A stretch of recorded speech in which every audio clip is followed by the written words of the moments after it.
E aí, galera, beleza? Tudo bem? Bom, gente, hoje nós vamos falar um pouquinho aqui de Platão, né? Vamos elencar aqui alguns elementos que são importantes no Platão. Bom, vamos começar pelo fato de que Platão foi um dos principais, discípulos de Sócrates, né? Então, nós temos que pensar sempre no Platão de certa forma como uma continuidade e também uma atualização do pensamento socrático. Então, vamos lembrar outro detalhe também muito fundamental, que Sócrates não escreveu nada. Então, quase tudo que conhecemos sobre o Sócrates é graças aos escritos de Platão. Não só Platão, mas outros também escreveram sobre Sócrates, mas talvez o principal comentador sobre Sócrates tenha sido o próprio Platão, né? Platão, então, que foi seu principal aluno. Quando nós falamos do pensamento platônico, né, do que Platão se dedicou a estudar, se dedicou a compreender, nós temos que lembrar aí, portanto, de dois aspectos principais. O primeiro aspecto que eu vou ressaltar aqui para vocês é o aspecto político, tá? É o aspecto, então, que vai estar presente na obra A República de Platão, né? Então, que a gente vai abordar daqui a pouco. É talvez a principal obra de Platão que vai ser influenciado pela sua experiência, pelas suas desilusões políticas, né? A morte de Sócrates, a guerra contra Esparta, a disputa, ou melhor, a tensão social entre os aristocratas, defensores de um governo mais restritivo, um governo menos popular, aqui popular com aspas, contra os democratas, que vão defender um governo mais amplo, mais popular também, com aspas. Por que com aspas, né? Vamos lembrar que aquela questão da cidadania na Atenas é um pouco complicada, né? Porque nem todos eram cidadãos. Para ser cidadãos, deveria haver alguns pré-requisitos, como ter nascido em Atenas, ser filhos de pai e mães atenienses, ser proprietários e etc. Bom, o outro aspecto do pensamento platônico que muito nos interessa é a sua teoria do conhecimento.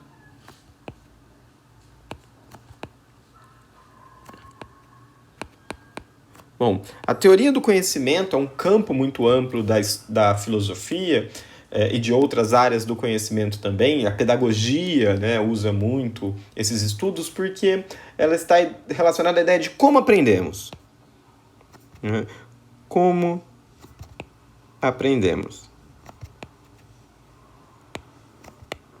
Quais são os processos mentais envolvidos no processo de construção do conhecimento, né? Então, é aqui que vai entrar a famosa teoria das ideias, né, do Platão. Então, aqui, nessa teoria do conhecimento, nós teremos em Platão a teoria das ideias.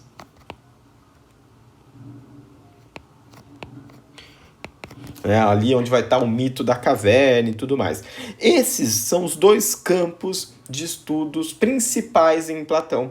Quando nós falamos em Platão, geralmente nós estamos nos referindo a um desses dois campos, referentes ao estudo do Platão. Como eu já disse anteriormente, a própria experiência de vida em Platão, ou de Platão, vai ser muito importante. Ela vai moldar aquilo que o Platão vai deixar de legado para nós enquanto pensamento filosófico, né? Então, como eu havia dito anteriormente, o fato dele pensar a política vai ser muito comprometido pelas suas desilusões políticas, né? Então, a execução de Sócrates, como eu já havia dito anteriormente, Esparta, as disputas entre aristocracias e democratas, depois a própria conquista de Atenas pelo exército macedônico, a viagem que ele faz para Siracusa, né, que todas dão errados, ou seja, tudo isso vai impactar no pensamento platônico. Então, a experiência de vida dele tem um impacto em seu pensamento.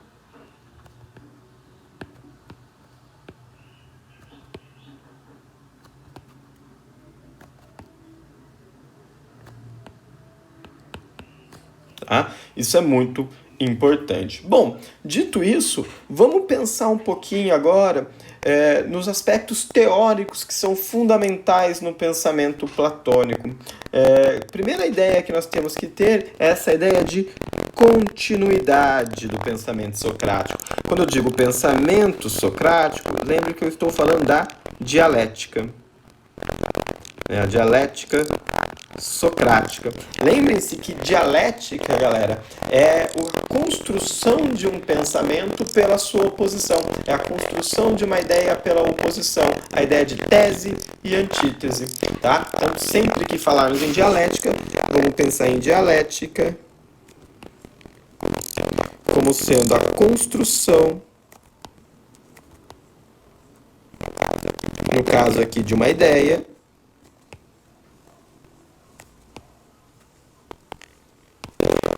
pela oposição.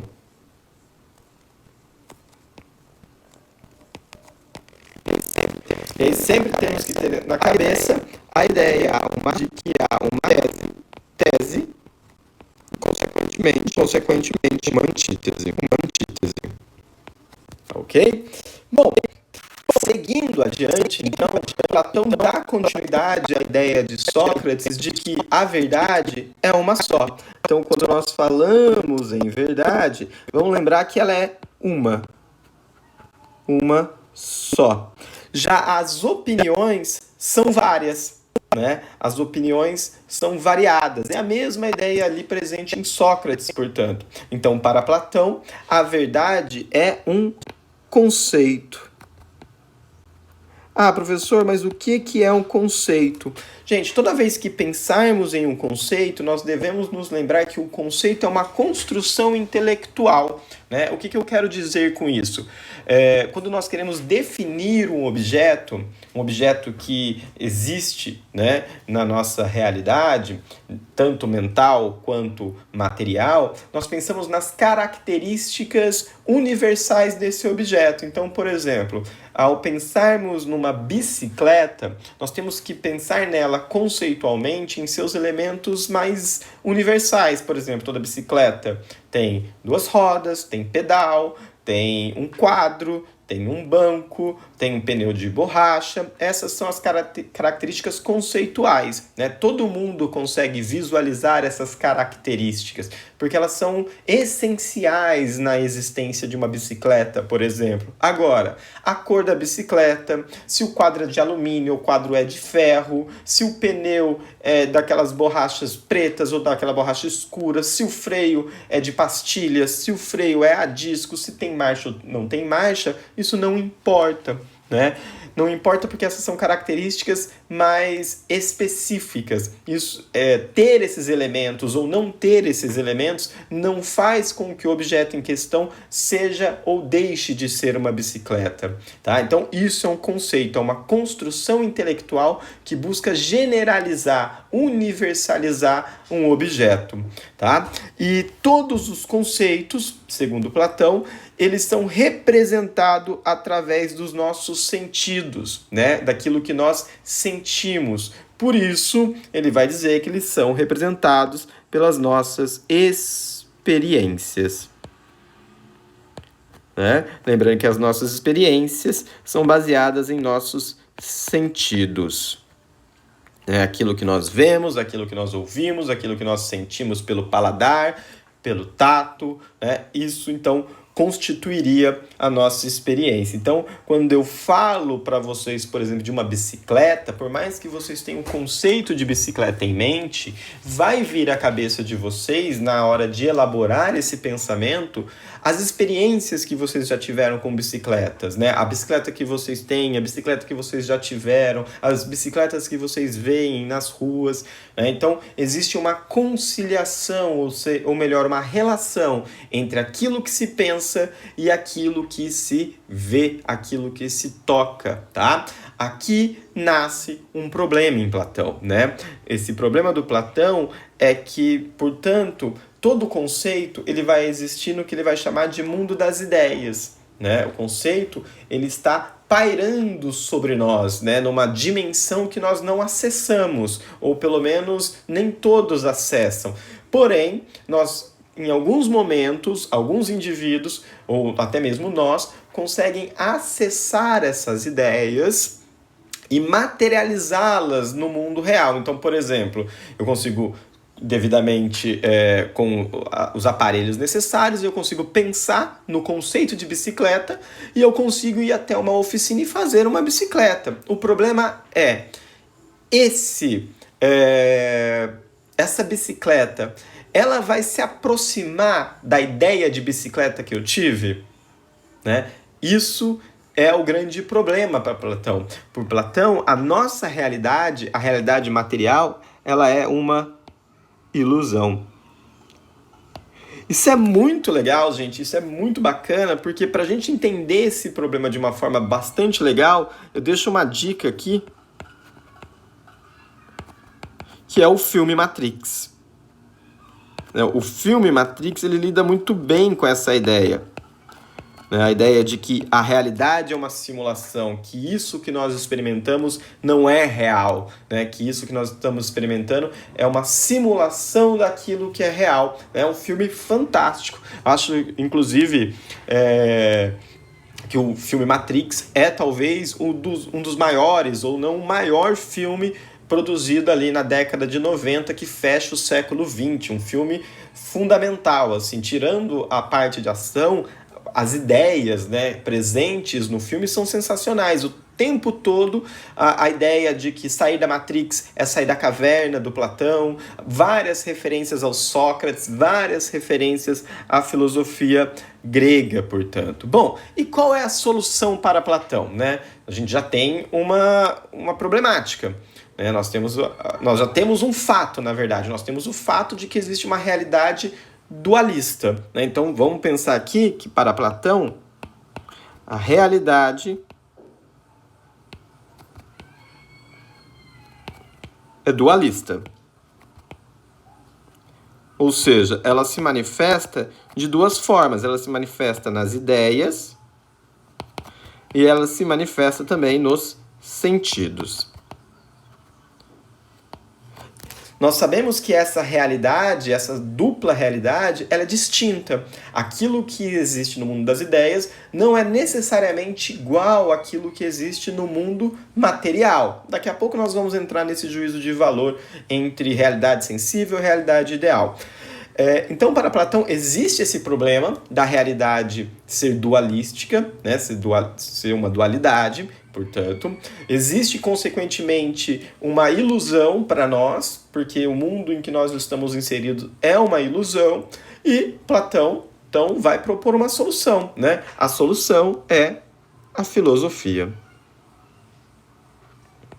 Então, a filosofia, segundo Platão, ela seria capaz de nos conectar diretamente ao mundo das ideias. Então, olha que interessante, né? Existe esse distanciamento entre o mundo das ideias e o mundo sensível. Então, a gente pode, dar licença, eu vou deslocar um pouquinho aqui para poder fazer um rascunho. Então, vamos pensar que, né, esse é o mundo das ideias e aqui está o mundo sensível, o mundo em que vivemos, né? Essa distância que nós estamos aqui, né? Porque nós estamos aqui, né? Nós, enquanto indivíduos, estamos aqui. Se nós quisermos entender de fato o mundo, nós temos que vir para cá. Vir para cá é através da filosofia. Então, para o Platão, a filosofia é a grande solução para sairmos desse mundo sensível e ir para o mundo das ideias. E aí vamos pensar num outro detalhe. Se o mundo dos sentidos, esse mundo aqui, que eu estou falando para vocês, é um mundo em que vivemos, e nós sabemos que os sentidos, eles são individuais, cada um sente uma coisa, nós podemos dizer que o mundo dos sentidos é o mundo das opiniões. Lembra? A gente cai agora de novo em Sócrates. E a opinião, ela é variada. E a ideia aqui, ela é uma só. Ela é a verdade. Então percebam que essa realidade como proposta pelo Platão é aquela grande discussão de Sócrates entre a verdade única e a opinião que é múltipla. E, como Sócrates, Platão vai estabelecer a mesma lógica. Olha, se quisermos sair desse mundo das opiniões, devemos então adentrar o caminho da filosofia para chegarmos até a verdade. Bom, e aí nós também temos alguns elementos importantes na hora de falarmos um pouquinho da teoria das ideias em Platão. Primeiro, o Platão ele vai conciliar o Heráclito e o Parmênides. Porque vamos pensar, gente, se para Heráclito tudo é mudança, então o Heráclito é o cara da mudança. O Heráclito foi o cara que conseguiu pensar o mundo sensível. Esse mundo que nós experimentamos é, para Platão, explicado por Heráclito. Porque se tudo fosse mudança, se o mundo todo fosse mudança, nós teríamos um problema. Como nós íamos realmente conhecer as coisas? Se as coisas estivessem mudando incessantemente, como que poderíamos ter um conhecimento sólido sobre um objeto? Porque talvez, na hora em que nós realmente conhecêssemos um objeto, ele se transformaria em outra coisa. Então, a percepção do Heráclito de que o mundo é mudança traz um problema. O problema de você não ter um conhecimento, como eu posso dizer, um conhecimento confiável. Agora, se nós pegarmos a ideia do Parmênides, onde não há mudança,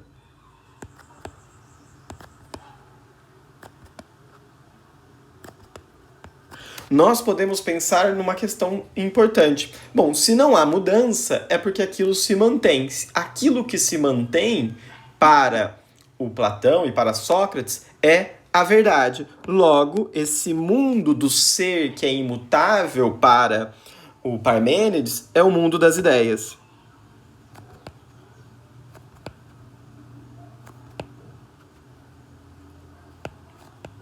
Então, olha que interessante, Platão consegue juntar o pensamento de Parmênides e Heráclito, uma das grandes discussões, um dos grandes conflitos existentes no período pré-socrático, e ele dá uma nova cara para isso, porque ele vai juntar os dois. E olha que detalhe interessante. Ele discorda de Heráclito por dizer que as coisas não podem ser constantemente mutáveis, porque isso traria um problema na confiança do conhecimento. Não daria para dar uma definição de um objeto que está o tempo todo mudando. Mas ele também discorda de um aspecto de Parmênides. Para o Parmênides, vamos lembrar aqui, o ser é um. Agora, para o Platão, a verdade se manifesta de várias formas.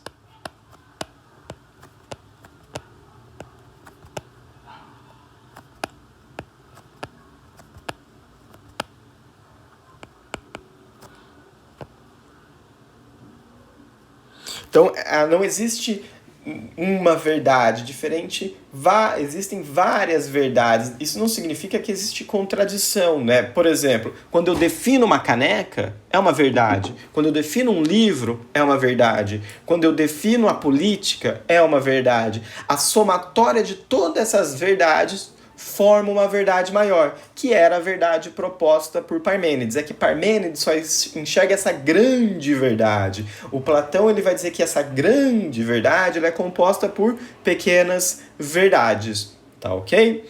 Bom, indo além, vamos pensar em outro aspecto aí da visão de Platão, que eu já mencionei, que é essa visão da realidade como uma simulação. A realidade, portanto, é uma cópia do mundo das ideias. Tudo que existe no nosso mundo sensível existiu anteriormente no mundo das ideias. Então pensem só, o prédio. Eu moro num prédio. Esse prédio, antes dele existir materialmente, ele foi pensado. Então, existiu o pensamento do prédio, a composição do prédio, onde se pensou os andares, a estrutura, as cores, o tamanho, tudo isso foi pensado previamente. E só depois ele foi materializado. Mas será que o pensamento ficou igual não semelhante, igual à ideia, né? O prédio que foi construído, ele é igual à ideia, né? Deixo isso para vocês pensarem. Quantas vezes, né, eu, por exemplo, desenho.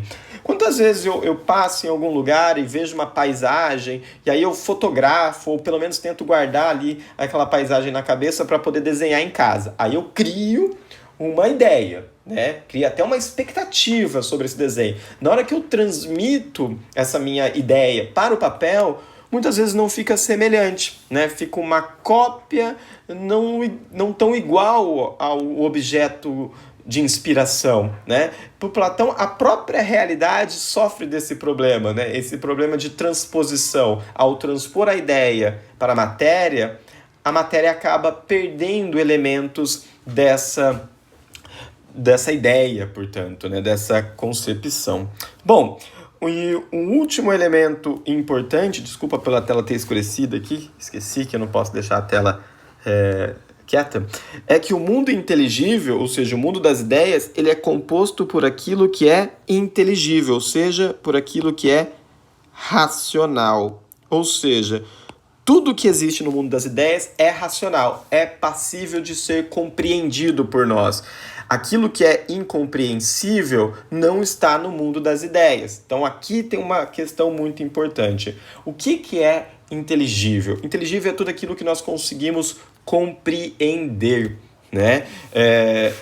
Talvez a grande questão é que do homem hoje é que nem tudo seja compreensível para o homem. Talvez o universo e o seu funcionamento numa macro escala, ou seja, a possibilidade de compreendermos a dinâmica de funcionamento do universo em todas as suas nuances, em todas as suas especificidades, em todas as suas características, talvez seja algo impossível para o homem, talvez seja algo incompreensível, incognoscível, né? Ou seja, seja impossível de ser pensado.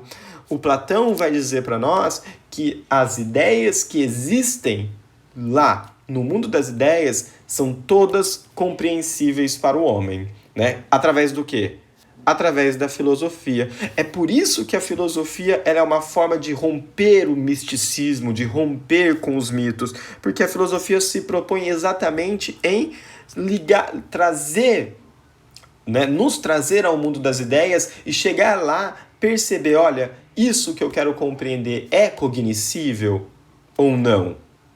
Essa é a grande questão. Bom, e aí o Platão, para explicar tudo isso, ele vai nos levar à alegoria do mundo das ideias, né? A história, a metáfora do mundo das ideias, onde nós temos aqui, né, pessoas que vivem dentro de uma caverna, né? Essas pessoas somos nós. Então, nós vivemos dentro dessa caverna, assistimos a um mundo de sombras, né? Esse mundo de sombras é uma simulação, portanto, é a realidade, né? Até o dia que um indivíduo consegue escapar, né? Aqui tem dois indivíduos, mas vamos pensar em apenas um. Um indivíduo escapa, né? Se torna livre. Ele escapa através do pensamento. Vamos lembrar que desde Sócrates é o pensamento que liberta o homem. E esse indivíduo livre, quando ele enxerga a realidade através da luz do sol, olha, de novo o sol, a iluminação aparecendo como algo fundamental na construção do pensamento, ele então percebe a realidade. Percebam que o indivíduo ele sai do mundo sensível e vai para o mundo das ideias. A libertação do homem, então, seria nessa direção. Sairmos do mundo sensível para irmos para o mundo das ideias. Deixarmos o mundo das opiniões, do senso comum e caminharmos em direção às ideias, né? Aquilo que é racional. Deixar o irracional e irmos para o racional. Bom, para isso, Platão também vai criar a teoria da reminiscência, né? Para os gregos, na verdade, eu até coloquei aqui, existe uma mitologia, né, que descreve o que eles chamam de rio Lete, né? O famoso rio Lete, um dos rios que existe no submundo, né? Ali no reino de Hades. O rio Lete é o rio do esquecimento, o rio da ocultação que existe no Hades, né? E quem bebe dessas águas se esquece da vida passada. Então, para o Platão, nós, seres humanos, ao ganharmos a vida, né? Porque antes nós vivemos enquanto ideia, né? Então uma espécie de existência espiritual, mesmo que isso não seja o melhor dos termos, mas vamos pensar nessa existência imaterial.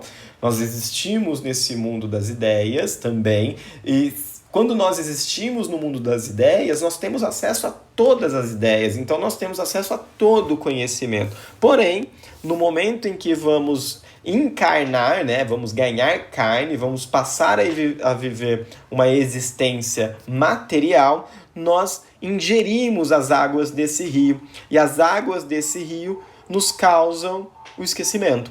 E aí, para o Platão, aprender algo é se lembrar de algo. Então nós não estamos aprendendo nada novo, nós estamos apenas nos lembrando das ideias que nós já tivemos esse conhecimento anteriormente, né? Isso é muito bacana no Platão. Então nós não aprendemos nada novo, nós ganhamos acesso àquilo que nós já sabíamos. E como que nós fazemos isso? Através da filosofia. Então aprender é igual a lembrar? Sim, mas através da filosofia.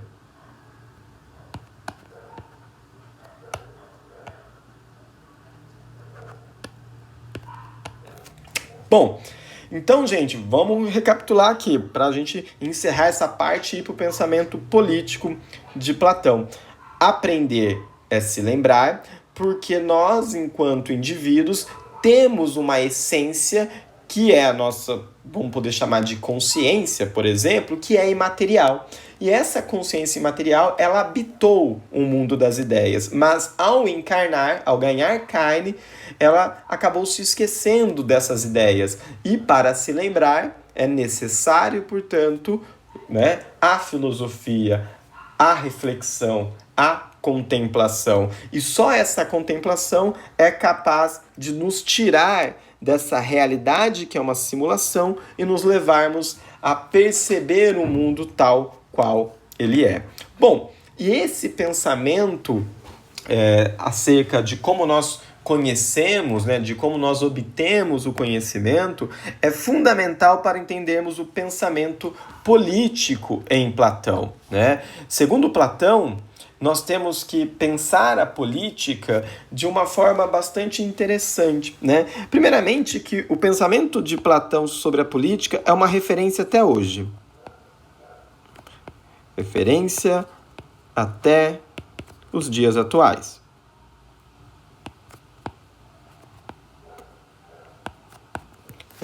E aí o Platão ele cria também para nós uma noção de circularidade. Percebam que o pensamento político dele é baseado numa ideia de circularidade. A monarquia gera uma aristocracia e a aristocracia gera uma democracia. É interessante pensar que todos esses sistemas têm virtudes específicas, né? A monarquia, por exemplo, se relaciona muito com a ideia de honra, né? A honra do rei. A aristocracia, ela está muito ligada à ideia de seleção dos melhores, né? Então se seleciona os melhores para se criar, né, um governo justo. E a democracia está intimamente ligada à ideia de liberdade. Bom, aí nós temos um problema, né? Porque segundo Platão, todos esses regimes, né, todos esses sistemas podem ser corrompidos. Então, isso daqui pode sofrer uma corrupção. Opa, só um minuto. Então, todos esses regimes podem ser corruptos, né? Podem passar por uma corrupção.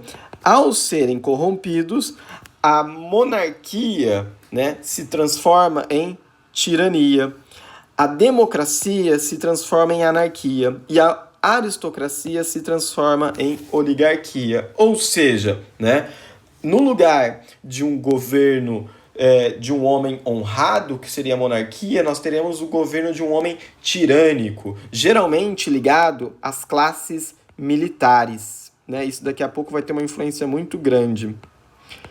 A anarquia, por sua vez, é quando não há governo, não há regras, né? Sem regras. O caos, né? Nós podemos chamar isso aqui de caos. Alguns pensadores vão chamar isso aqui também de estado de natureza. Isso aparece no Hobbes, isso aparece no Rousseau, isso aparece no Locke. E a oligarquia seria o governo dos ricos, né? Um pequeno governo, o governo de poucas pessoas ricas. Então essas seriam as consequências. Então Platão ele vai observar que os sistemas políticos tendem com o tempo a serem corrompidos. Ele vai explicar inclusive o porquê dessa corrupção, né? Por que a democracia tende à anarquia, por que a monarquia tende à tirania, por que a aristocracia tende a uma oligarquia. Né? Ele acaba nos dando essa visão. Gente, eu só percebi agora que uma questão é muito importante aqui, se nós quisermos refletir. Percebam que o círculo dele se inverte, né? A monarquia gera uma aristocracia, a aristocracia gera uma democracia e a democracia gera novamente uma monarquia. Então ficaríamos presos a esse círculo. Né? Agora, quando há corrupção, o círculo vai se inverter. A anarquia, né, o caos, vai fazer com que alguns indivíduos, os mais poderosos, os mais ricos, tomem o poder. Dentro dessa disputa por poder, né, nós teremos a ascensão de um desses indivíduos, tornando aí, portanto, uma tirania, né, num ciclo também que vai se autoalimentando. Bom, com isso, né, nós temos essa definição dos sistemas políticos e nós também temos os 4 aspectos fundamentais do pensamento platônico, né? Primeiro, gente, a política, ela visa o bem comum. Isso é muito importante. A política não visa o poder, a política visa o bem comum, o bem de todos. Né? Essa é a primeira noção fundamental para Platão. Segunda característica importante, o homem só é livre, né? A liberdade do homem ela está relacionada aos seus direitos políticos. Então, a liberdade está ligada à cidadania. Então, se quisermos saber se o indivíduo é livre, nós temos que saber se esse indivíduo tem acesso aos seus direitos, se ele é um cidadão. E aqui cabe uma reflexão. Vamos lembrar, gente, cidadania em Atenas era uma coisa completamente diferente da cidadania que nós temos como ideia hoje, mas essa ideia do Platão vale para nós. Né? A ideia de que o indivíduo ele só pode ser considerado livre na sociedade se ele tem acesso aos seus direitos, principalmente aos seus direitos políticos. Bom, a terceira ideia importante para o Platão é que a ética ou uma vida ética ela só é possível em uma sociedade cujos direitos são respeitados, o que a gente pode chamar hoje de Estado de direito. Né? Hoje, para o bem ou para o mal, nós sabemos que os nossos direitos estão resguardados pela Constituição. Né? Então, para o Platão, só há ética se os indivíduos sabem que os seus direitos estão resguardados e que os seus direitos serão respeitados. Pensem bem, né? O comportamento antiético, né? Toda essa gama de exemplos de comportamentos que não são éticos, que nós conhecemos no nosso cotidiano, eles não são uma derivação do simples fato de nós, enquanto indivíduos, não termos os nossos direitos garantidos? Né? Será que o indivíduo que rouba, ele não assim o faz porque ele sabe que seus direitos não foram e não são respeitados? Né? Desde o seu nascimento até a sua vida adulta, quantos direitos lhe foram infligidos? Seja pela ausência de saúde, pela ausência de saneamento básico, pela ausência de educação. Olha aqui um exemplo para nós pensarmos. Nós estamos vivendo uma epidemia muito séria, né, do Covid-19 ou coronavírus, no momento onde a dica mais básica para a nossa saúde é lavarmos as mãos durante 20 segundos com água e sabão. Essa é a profilaxia mais básica e talvez mais eficiente nesse contexto. Mas a realidade de muitos brasileiros é simplesmente não ter água encanada, não ter saneamento básico, né? Como que nós podemos dizer que esse indivíduo tem que ter um comportamento ético, ele tem que ficar dentro de casa, respeitar o isolamento social, ele não tem que estocar álcool em gel, se nem o básico esse cara tem? Né? E como que esse fato dele não ter o básico está ligado ao fato dele não ser um cidadão, dele não ter acesso ao Estado de Direito da devida forma. E aí Platão lança o seu último aspecto aqui para nós da política em Platão, né? Que a educação é que produz o cidadão. Né? Então a educação, a devida educação, produz a cidadania.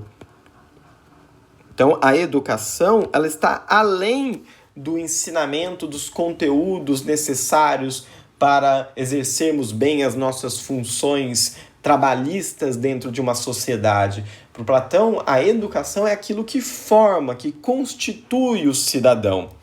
Bom, e aí, né, como que é a cidade ideal para Platão que ele vai pôr no seu livro A República?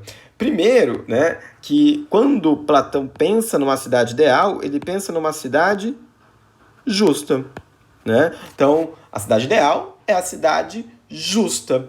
Para o Platão, a justiça... Então, peraí, vamos lembrar aqui que justiça... O que é justiça para Platão?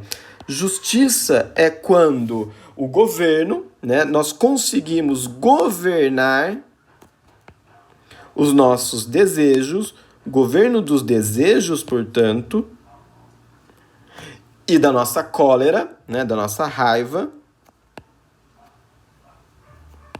pela razão.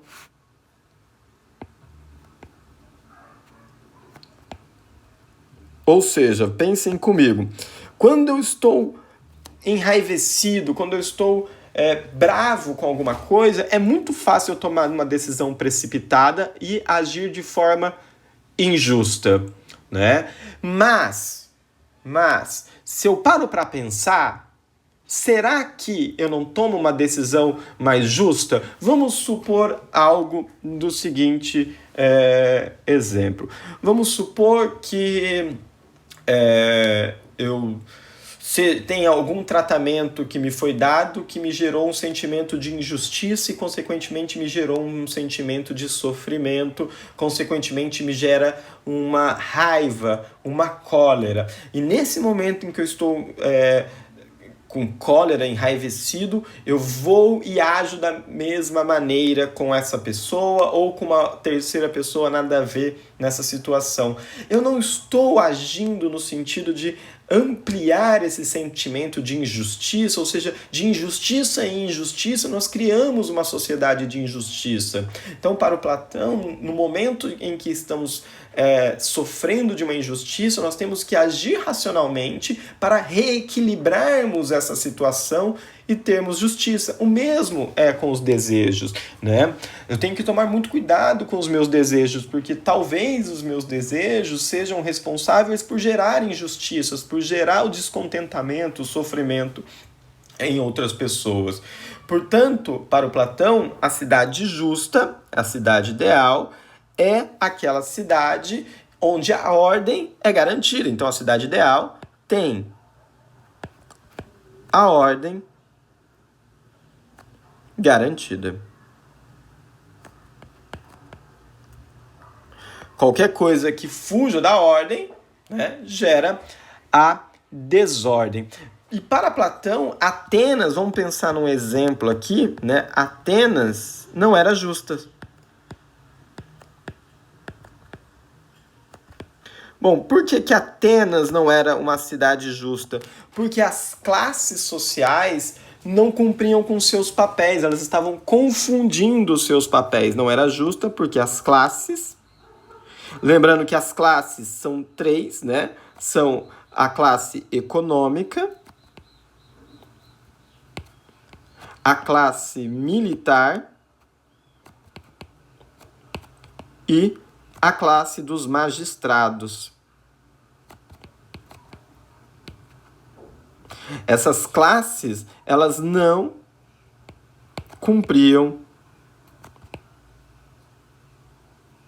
os seus papéis.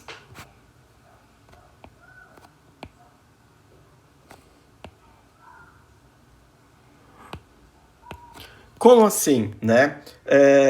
A classe econômica, né, isso está muito bem explicado no slide que eu vou deixar para vocês, ela tem como função garantir a subsistência, né? Ela vai garantir a sobrevivência da sociedade. A classe militar garante a proteção, né?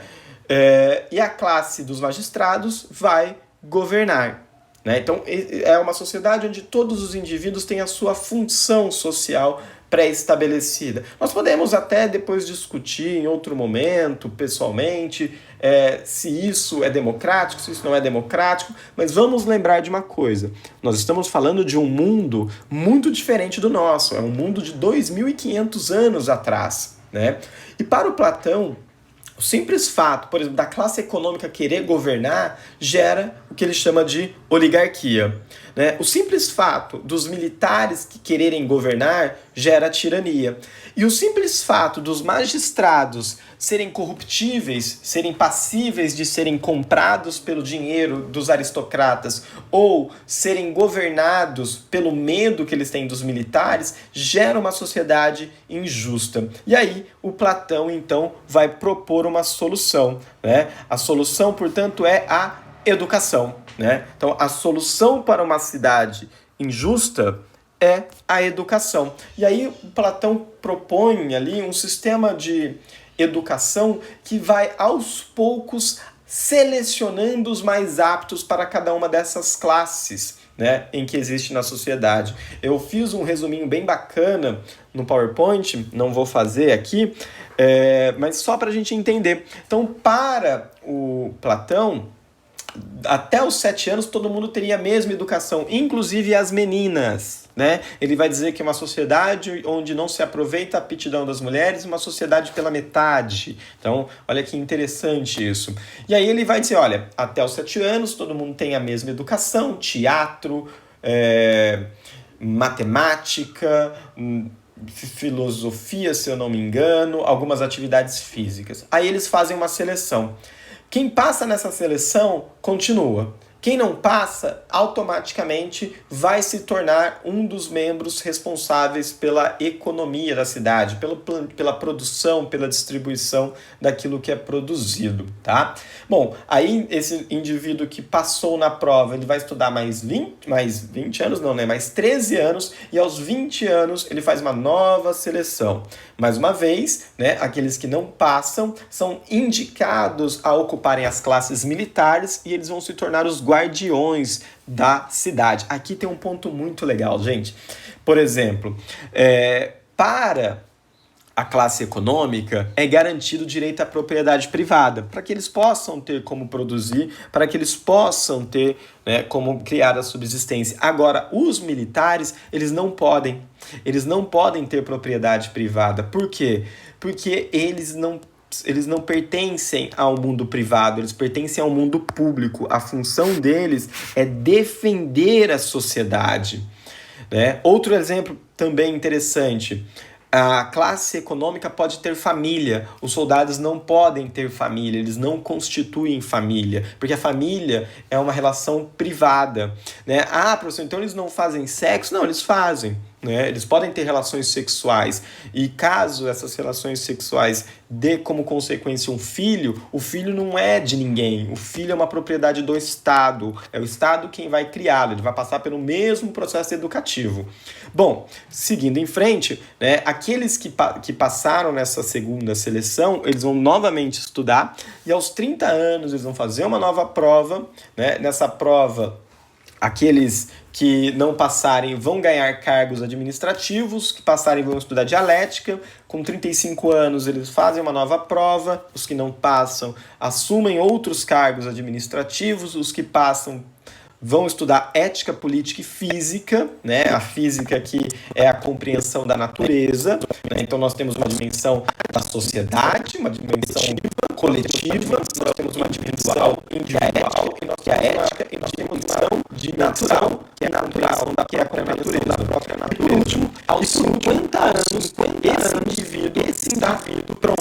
Esse indivíduo que passou por todas as provas, ele está pronto, ele assume como magistério, porque ele se tornou um filósofo. Então a solução, a gente pode botar um cantinho, a solução está no governo do rei filósofo.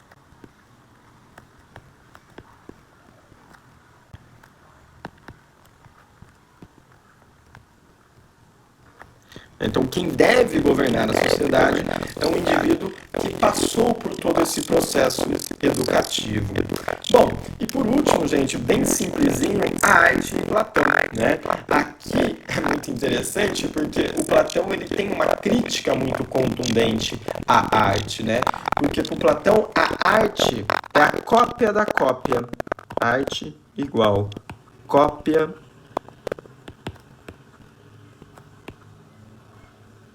da cópia.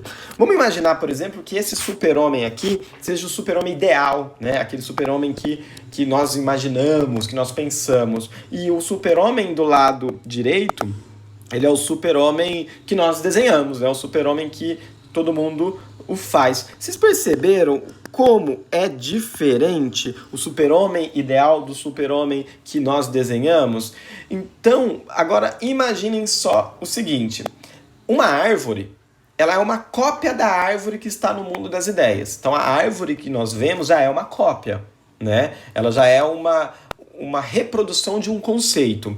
Se eu desenho uma árvore, eu estou fazendo a reprodução da reprodução. Ou seja, ela é a cópia da cópia. A arte para Platão não tem valor pedagógico, né? Tirando o teatro e a música, né? O teatro tem sua função pedagógica por permitir a encenação e transmitir uma mensagem, e a música por sua relação com a matemática, tá? Agora, a pintura, a escultura não tem valor nenhum para Platão. Por quê? Porque é uma cópia da cópia.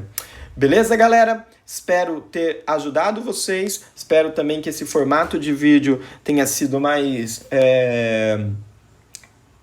interessante para os nossos estudos. Eu prometo tentar aí no decorrer das aulas melhorar um pouco a letra, mas é porque como a gente vai escrevendo correndo, acaba que a letra fica um pouco comprometida, porque senão ficaria muito monótono, né? Porque se eu fosse escrever com atenção, ia ficar aquele silêncio chato.